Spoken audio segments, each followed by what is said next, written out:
All right, you freaks. Positive Paul, Friday, February 17th, 2023. And we're going to jump right into this, for better or worse. If a disruption or the noise starts up, I apologize ahead of time. If this goes sideways, which, as you well know, I can get off track, I will apologize ahead of time. Now, what we're trying to nail down, pin down, have something solid that we can go on concerning whether or not an individual, meaning in this case a male, were they subject to any type of non-consensual, illegal experimentation as a child, which would then in turn cause the individual to be monitored, tracked throughout his life, some cases her life, but this video is more geared towards men. And what I want to know is who is left from the original MK Ultra. Now, what I've been stating from the very beginning, it's 2023, I've been at this since 2016, that if you were part of the original MK Ultra, meaning from the 50s and 60s, you're on an extermination list. These dumb fuck Satanists don't go away. They only plot, plan, regroup, and recruit. Now, establishing this timeline, we don't have much to go on. But what do we understand, keeping things in a post-World War II perspective?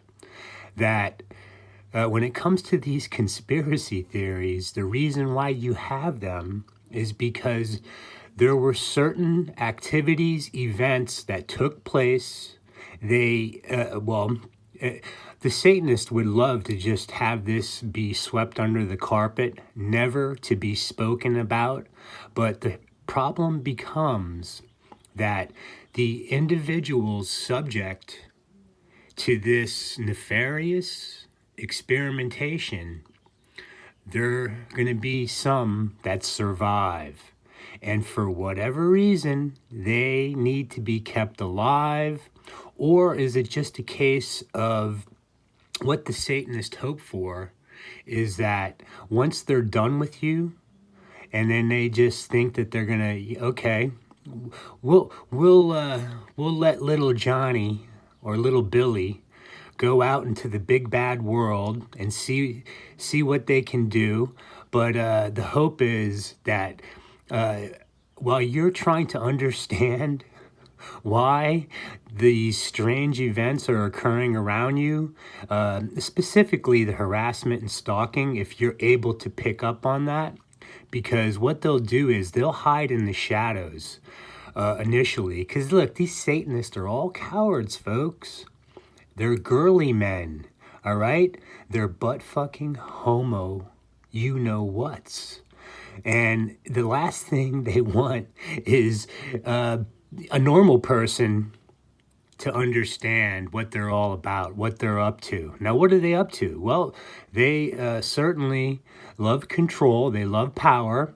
And under this construct, all right, of economic slavery, this backwards ass Babylonian, satanic, usury system of servitude that we're all under, no one can escape it, that, you know, that you're gonna at some point start freaking out, and they hope that you commit suicide while you're trying to navigate through this swamp, right? This swamp of deceit and lies. So they definitely don't want you to figure things out and then start running your mouth.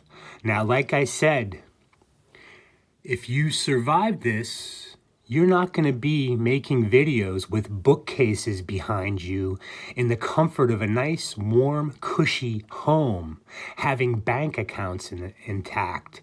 and the whole nine yards, being able to maintain relationships, to be able to go out and move about freely without some little pissant stalker that's connected to the, military industrial satanic complex, folks.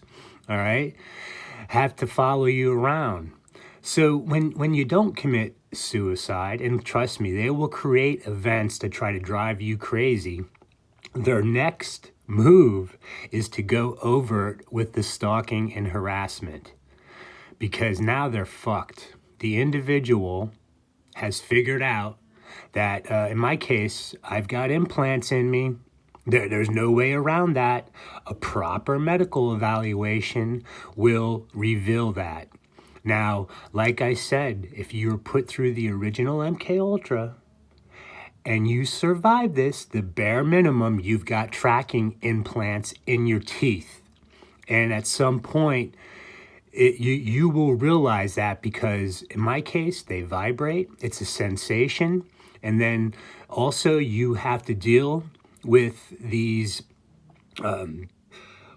however they try to communicate with these implants. When they're trying to track you, you will get that loud ringing in your ears that these assholes want to say is tinnitus. Yes, maybe people have problems concerning that, but that's a clever way, a blanket way of, covering their tracks. Because the deal is, if you live long enough, you're going to pick up on this unless you are brain dead. And if you're brain dead, well, there's no saving you. So the point is, who would have been involved? So we know who this is. This is Preston Nichols. This, well, let's just slow down because I'm in one of those moods.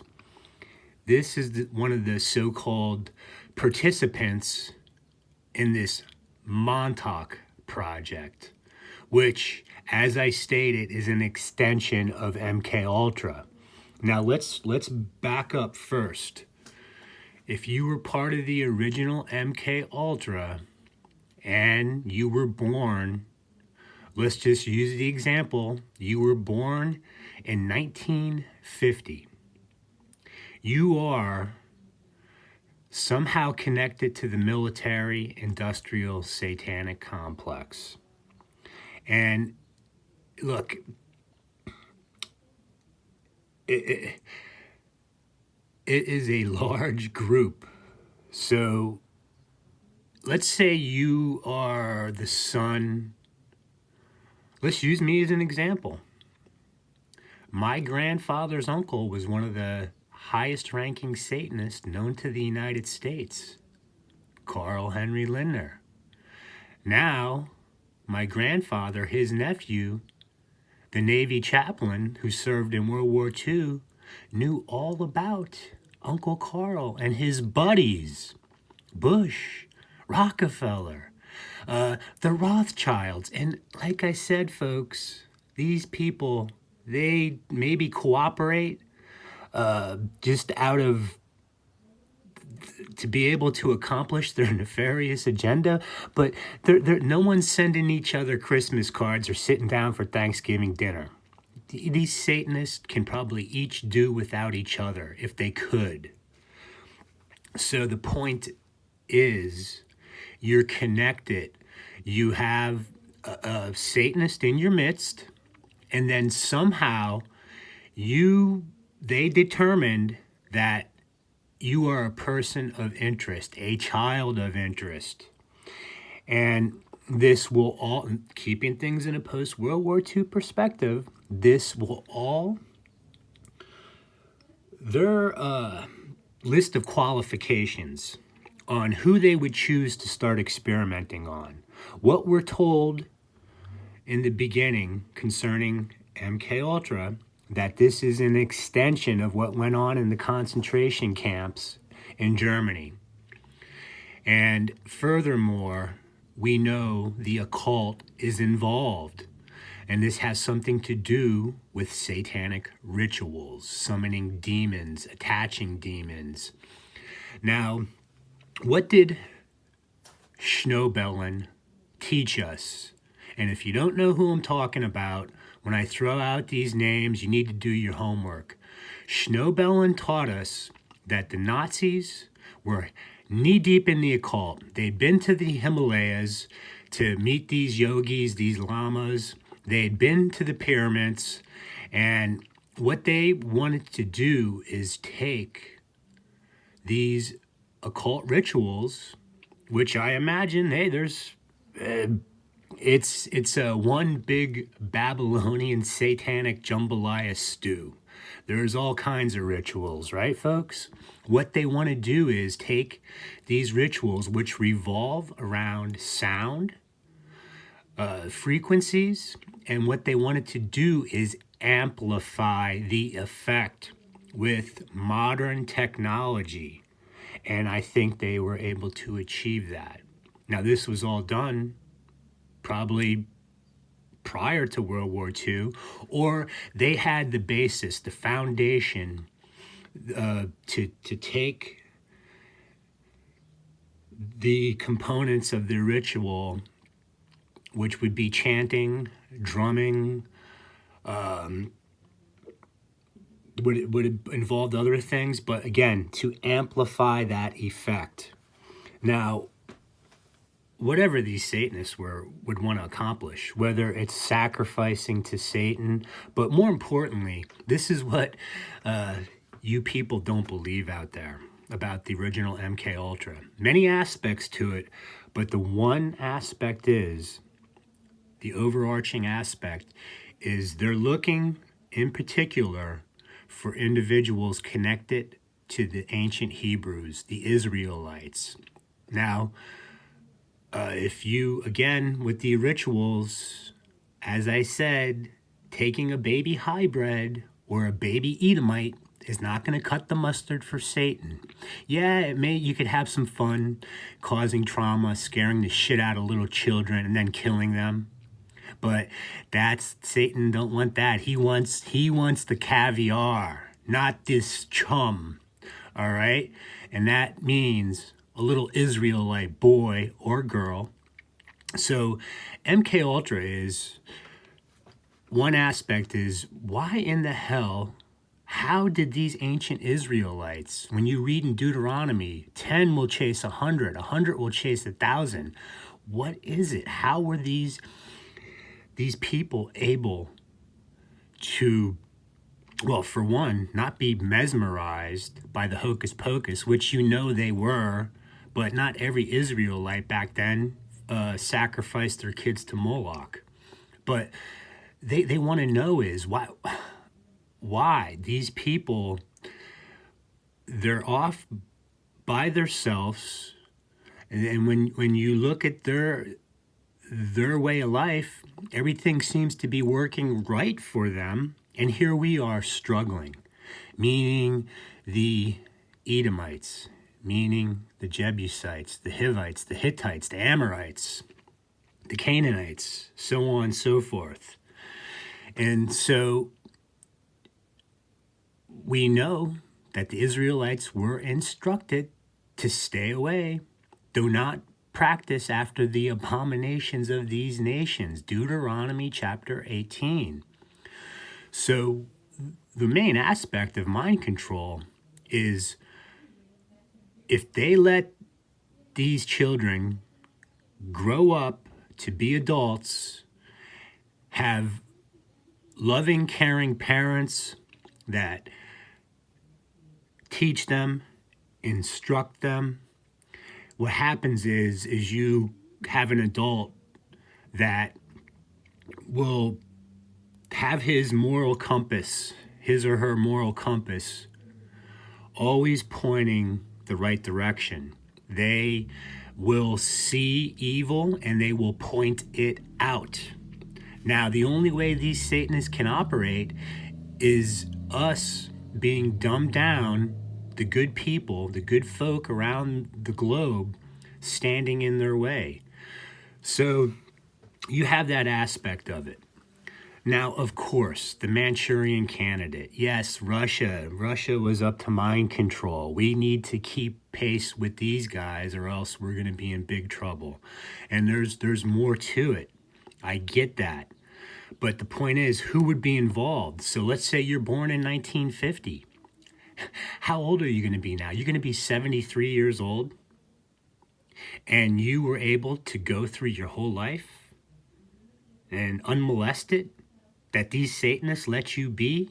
Either your programming worked or I don't know, but it would be impossible that you would be alive, that you would have not some type of spiritual awakening. And this is the other thing that they worry about, that they have learned thousands of years ago. Look, they are so far ahead of the game here on what we think they know and do. And yes, a lot of it is embellished. It's like the fishing story. Each time you tell it, the fish gets bigger and bigger and more, stories more exciting. Well, this is what these characters were hired to do. Now, let's get this straight. They were part of something. Now, obviously, with Montauk, we know that there's only 4 people that live to tell the tale. Only 4 people were able to somehow have this memory recall. But in Stuart Swerdlow's case, he said he never had his memory wiped. He maintained it. They tried. They couldn't do it. So let's slow down. So yeah, you're born in the 50s.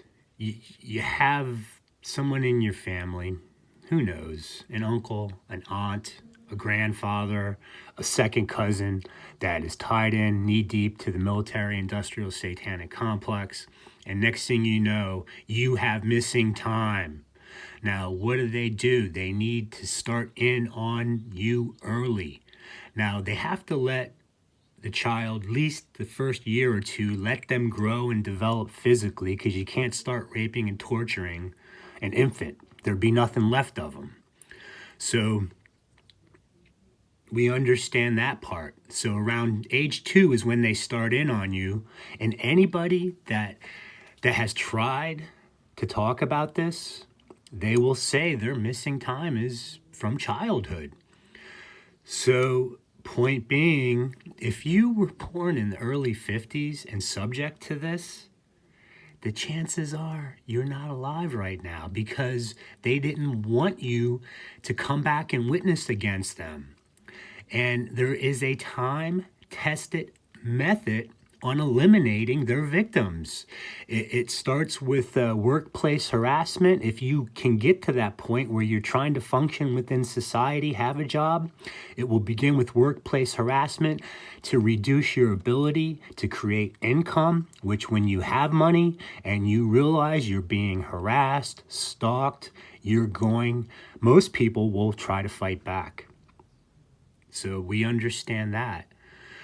So with the original MK Ultra, what else did the hearings? That they were taking people that were in jail and offering them drugs to participate in these experiments on taking other drugs such as LSD and all that. And LSD is the number one way they try to attach, like, if they want to make you look crazy, right? They call you a drug addict or whatever. This person, see, the thing of it is, what they try to do when you survived it, right? Now you're a teenager, all right? And they either wanted to let you live to monitor you, or you actually survived it because the Holy One of Israel had his hand on you.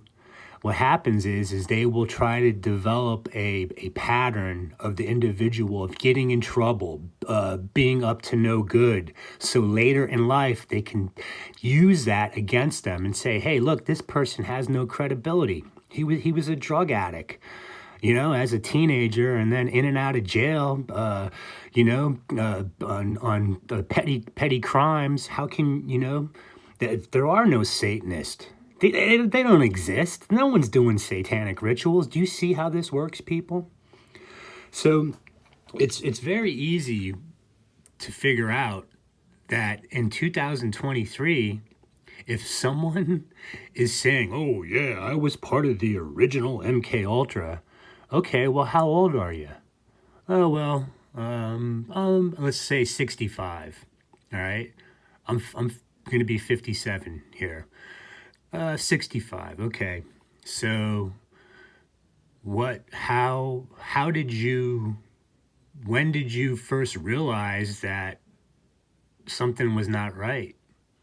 And then you start thinking about this, because the other aspect is the victim will be handled throughout their life. They will place their operatives, their agents, to be your friends, even family members, like my sellout father.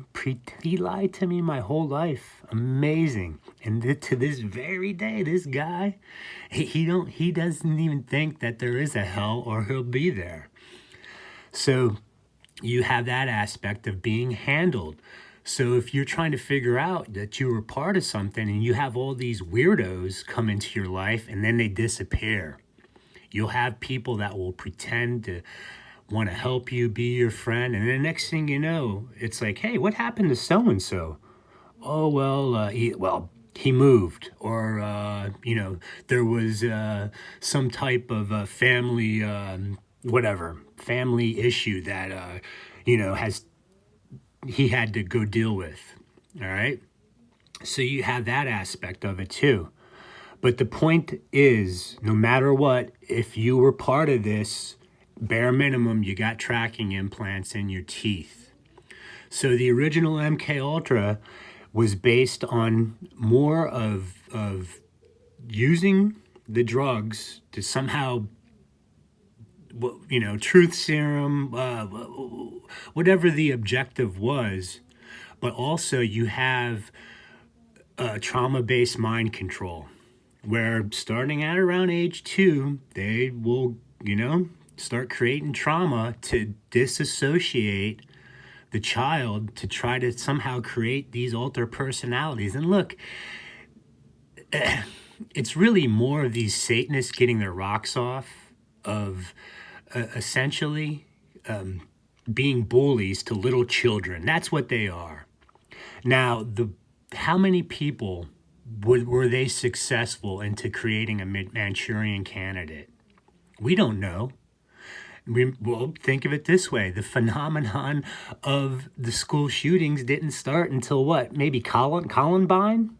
You had isolated events, this and that, but where it started to creep in to the youth, into these schools, Columbine was that the touchstone event that set it all off. So, we want to say, hey, the false flags, these kids, right? They were just lost youth, right? Again, they will try to label them that, oh, they, lost youth, latchkey kids on the street, drug addicts, blah, blah, blah. And the next thing you know, they got their hands on a AK-47 and started mowing down the teachers that they didn't like in their school. Do you see how this works, people? All right.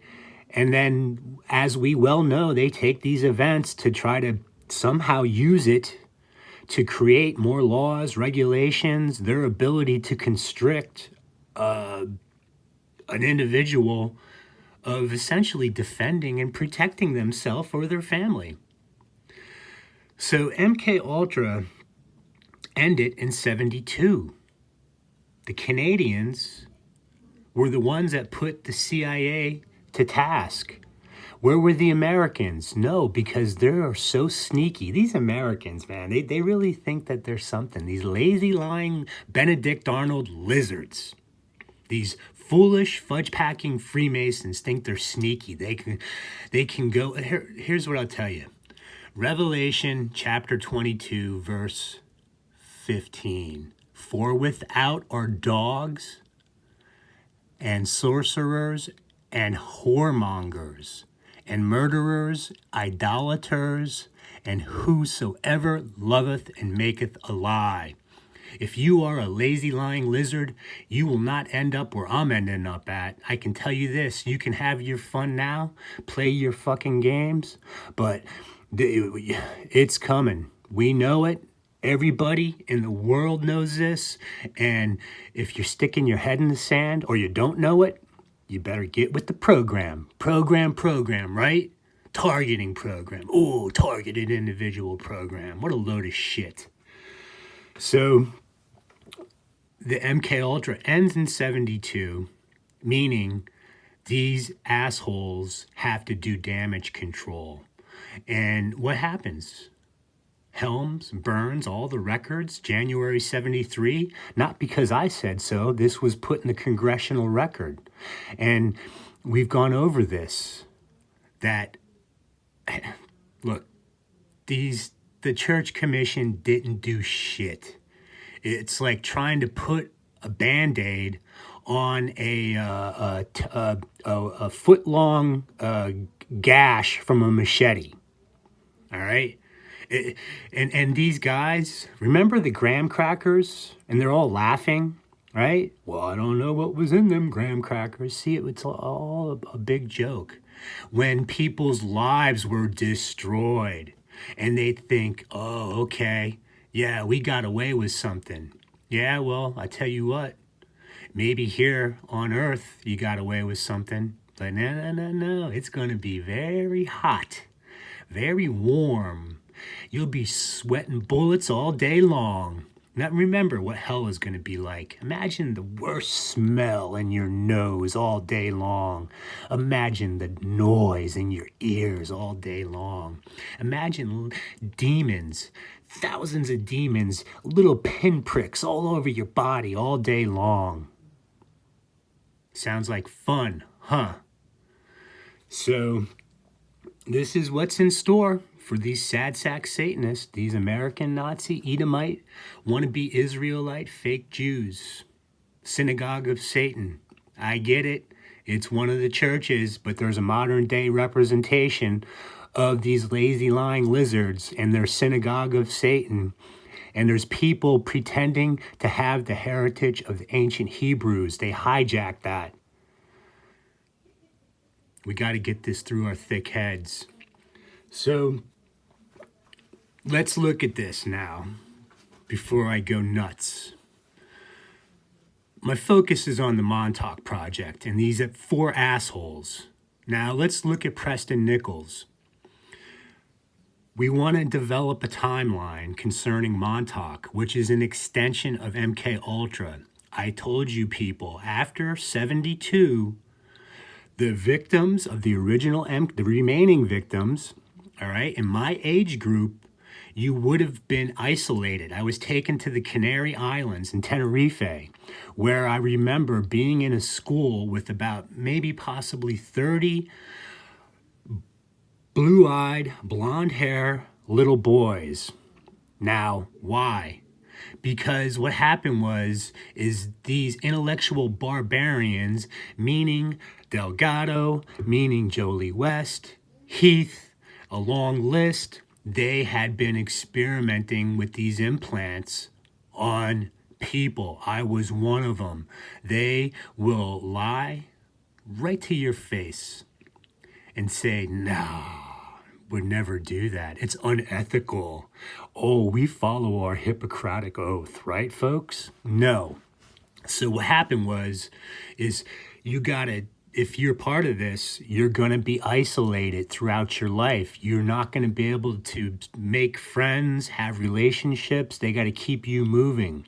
So 72 is it ends, and I show up the same time Delgado gets ran out of the United States in 73. I show up at the end of 73, 74 in Canary Islands.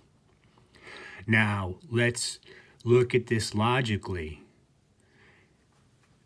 The first time you hear about the Montauk Project is right here, November 25th, 1989. This is exactly 2 weeks after I was honorably discharged from the United States Marine Corps up in Camp Pendleton, California, on Veterans Day, 1989, November 11th, 1989. 2 weeks later, you see Blubber Boy, Preston Nichols, and the Millie Mouth, Duncan Cameron, and Al Bielek sit down with these goofballs and go over their spiel. Now, why? Why would that occur? Well, this is what they told you, folks. Now remember, when you talk about Montauk, there's 3 aspects that are the basis of Montauk. They can't be changed, and if you try to change them, then you will be essentially found out to be a fraud. Now, what are they? Okay, first is the Montauk Project will be forever linked to the so-called Philadelphia experiment. Second, the dates. The Philadelphia experiment, the event that's in question occurred August 12th, 1943. And we link that with the date of August 12th, 1983. A 40-year link up. You can't change that. That's the way it is. Now, let's go back to this Zacchaeus guy. All right, for one, he was born in 74.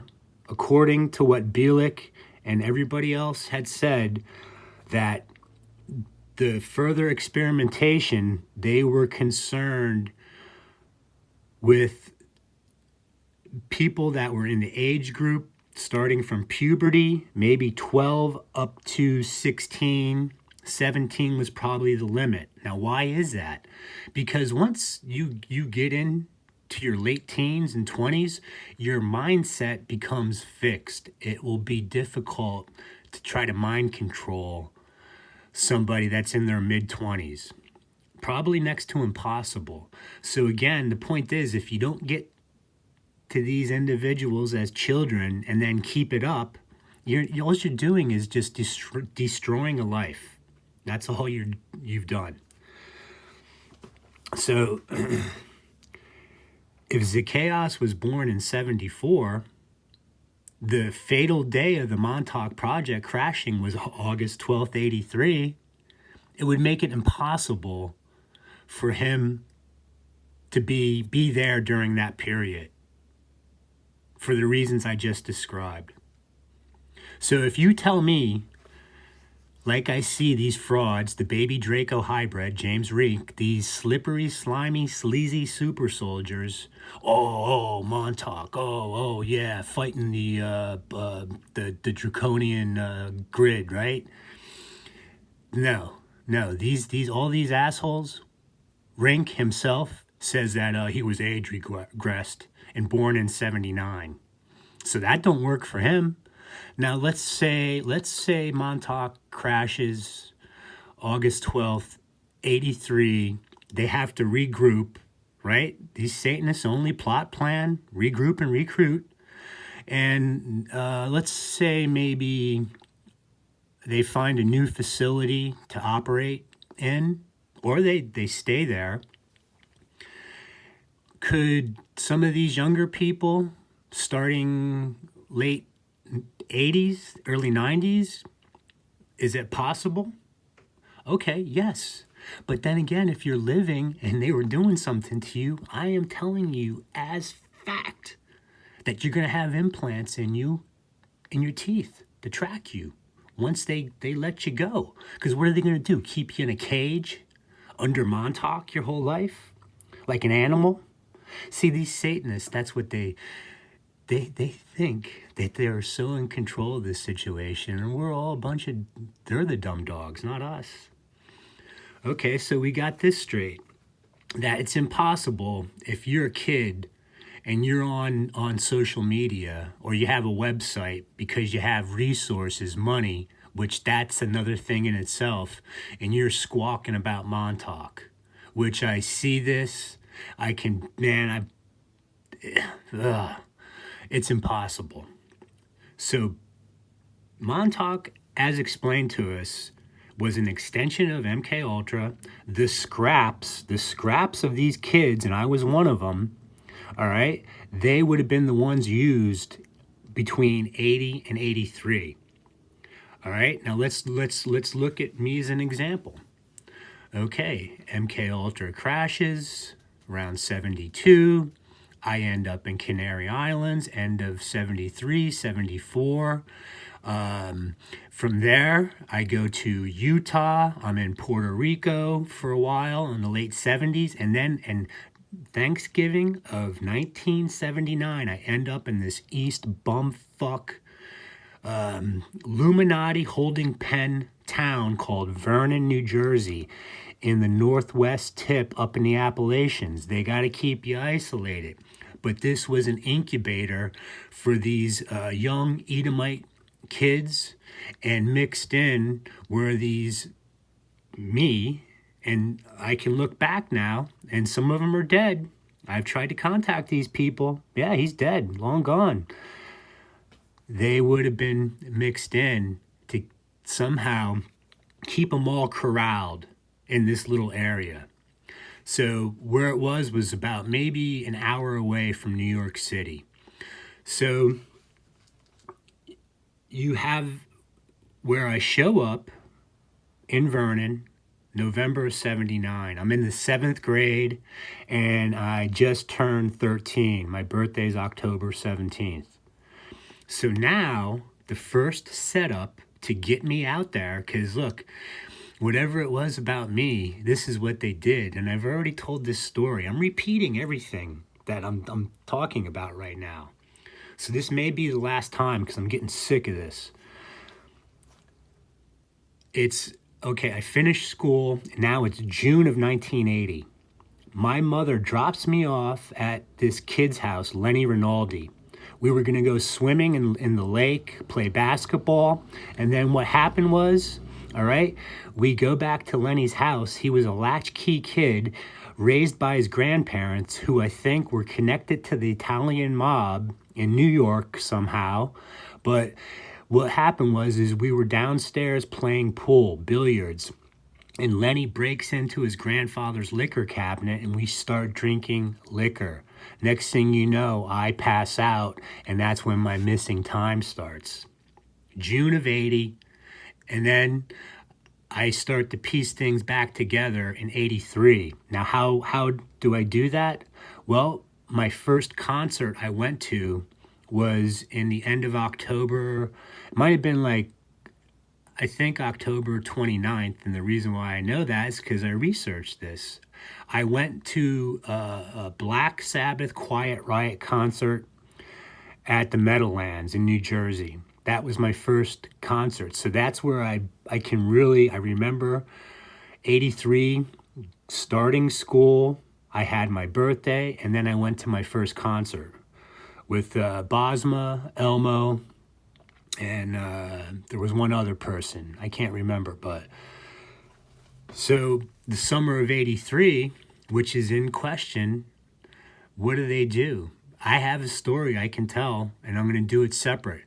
So let's go back to Blubber Boy, Nichols, this creature. The first time that you see these two trying to give life, give breath, give legs to this Montauk project is November 25th, 89. Now remember, Swerdlow, he says he was there from the get-go, but you don't hear much out of him until maybe the mid to late 90s, all right? And this is the thing. These people were supposed to be all there, but none of them remember, seeing each other. It just... So Al explains it that he shows up in Dayton, Ohio, in 85 for a psychotronic conference. And he's supposed to be one of the founders of the USAP, United States Association of Psychotronics. So he shows up there, and Preston, with his assistant, Duncan Cameron, are doing a presentation. And so Al, Preston, and Duncan get together, and they begin to somehow recollect that they know each other. Now, it wouldn't be till a year later that they claim they made their first trip to Montauk in 86. So you have to think about this, that these people, meaning the three of them now, minus Swerdlow, because he didn't get involved until, I can't pin him down, but at least we'll just say mid-90s, late 90s. They get together and they make the first trip out to Montauk. This is according to Al, because Preston never really verifies that. But what does happen is they begin to remember more about, hey, I think I was part of this. Now, here's the thing, folks, that you should scratch your head, that only 4 people, and the whole thing about Montauk revolves around these Montauk boys, and Al says up to 10 million. Now, let's slow down. Even if there was only 100 of them, we never heard from one Montauk boy. The only people that were allowed to talk about this that remembered were Preston Nichols, Al Bielek, a.k.a. Edward Cameron, and the dope Duncan. The Millie Mouth doesn't say shit. Never did. It was all Al and Preston doing the talking. So, okay, so now 86, shit. The movie Philadelphia Experiment happens in 88, and this is what does it for Al. Now, we have to remember, these conspiracy theories, everything they threw at us started up in the late 80s. All right? We understand about talk radio, how Rush Limbaugh covered the political side, how Art Bell had the, the paranormal weirdo talk show, Coast to Coast, right? And this is where these ideas, these conspiracies are allowed to creep into the consciousness of the American mind. But the reality is their reach is far and few back then. So what you have is this amalgamation of, they have to explain something, because something happened that was very, they figured out something to where, man, we're on to something, but how do we explain this? Because what we did, the people involved, we can't kill them all off. And what happens if, say, let's say they're getting together, figuring out how they're going to create the story. Well, what happens if this asshole Lindner, the Lindner boy, whatever they called me back then, what happens if he gets out of the Marine Corps and then next thing you know, he starts having memory recall? Well, this is where I think these implants did their job, to whatever it was, to have my memory wiped, which we know Delgado, West, all that, they did this in the late 60s. Electronic dissolution of memory. Eat 'em. How you like that? Eat 'em. So it's possible. And also they can administer drugs, after they get done raping, torturing, beating you up. They find a way for you not to remember it. But what they'll do is they will put you in front of the shrink as a kid and start asking questions to see if you do remember anything. Keep that in the back of your head. Now, this particular video I might cut short because I can see it takes a long time to try to encapsulate all this. And this is the problem with doing these videos. And this is why it's easy to pick out the frauds. But we're trying to establish a timeline on who may or may not have been involved in Montauk, which was an extension of MK Ultra. Now, remember the touchstone events, though. Let's just go back again. 47 after the war. Dead Sea Scrolls, development of Israel becoming a state. Roswell, July, whatever, 47. Brookhaven Labs, up and running, 47. All right. My grandfather was the pastor over at Brookhaven. This is how they're all connected. In Princeton, too. Remember what Al told us, that they were working on this invisibility project first in Chicago, but it switched to the Institute of Advanced Studies in Princeton, 1933. My grandfather was going to Princeton. He graduated in 34. So if Einstein and von Neumann and all these high-profile scientists are walking around the campus, all right, they're going to be seen, especially Einstein with his hair. You can't miss him. So there's people that were like, wow, I wonder what they're up to. Okay, so look, we see how this developed. So in this particular video, it's so contradicting, but what happens is the interviewers, Preston has a couple slip-ups where he gives you truth, but the interviewers in one instance interrupts Preston as he's about to give something solid, and he gets sidetracked. Now this guy, yes, he was part of it. Yes, he has some technical expertise, but I'm going to tell you, as I've explained, Preston is a hybrid. All right, plain and simple. This is what I believe, and why do I say this? So let's end this one like this, real quick.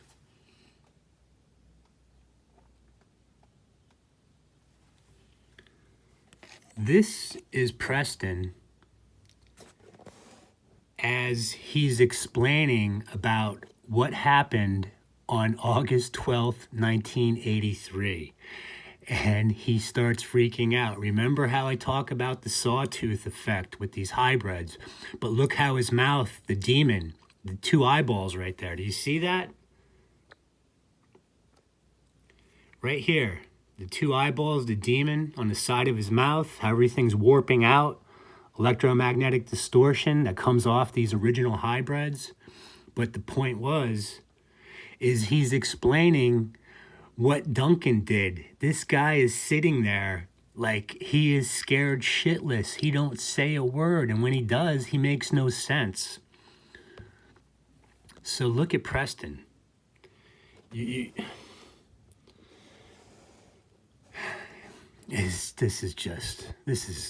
is so sad that they got away with this.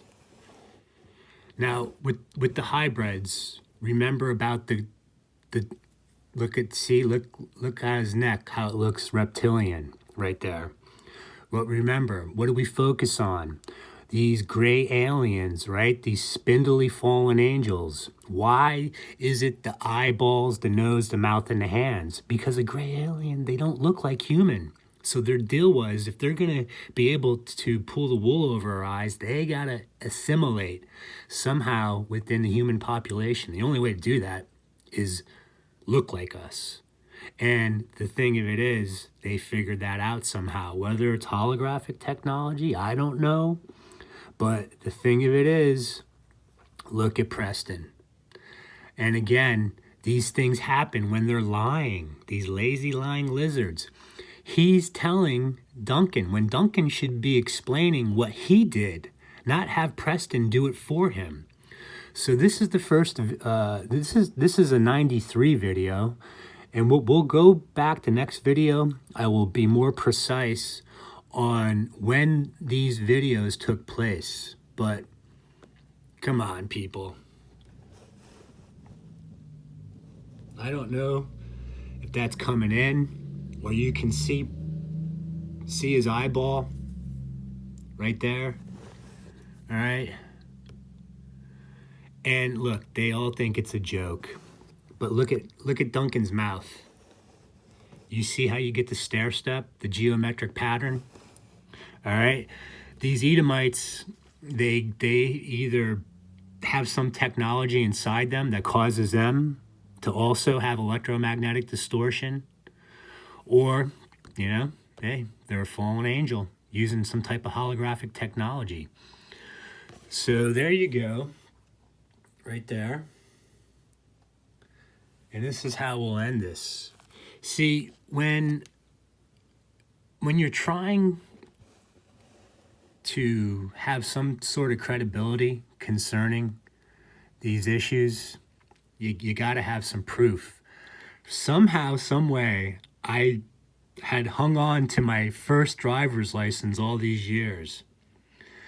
So the point to this is, here I am in January of 84. I got my license. You could see the expiration date, January 11th, 88. Now, just so you know, what they do is, all right, because I am part of the 144, and I can show you probably about 5 reasons why that is, but here's one of them. It says my address is Box 144, and the street name is spelt wrong, all right? My social security number is 1111 with the capper, the 666 at the end, you dumb fucks. So here we are, my first driver's license, and what it is let's say I lost this. This is why they put box, because it's not a box. There's the house, and they spelled the name wrong. But if someone found that, they wouldn't know to be able to put 2 and 2 together. But hopefully, these Satanists hope that, hey, all these things that they plan for, they have a contingency plan. That what if one of these assholes like me wakes up to the fact that I've been fucked with as a kid? What are they going to do, right, folks? They're not going to come and put a gun to your head. That's not how it works. They play games because they're weaselly, cowardly, lazy, lying lizards. Part 2's coming.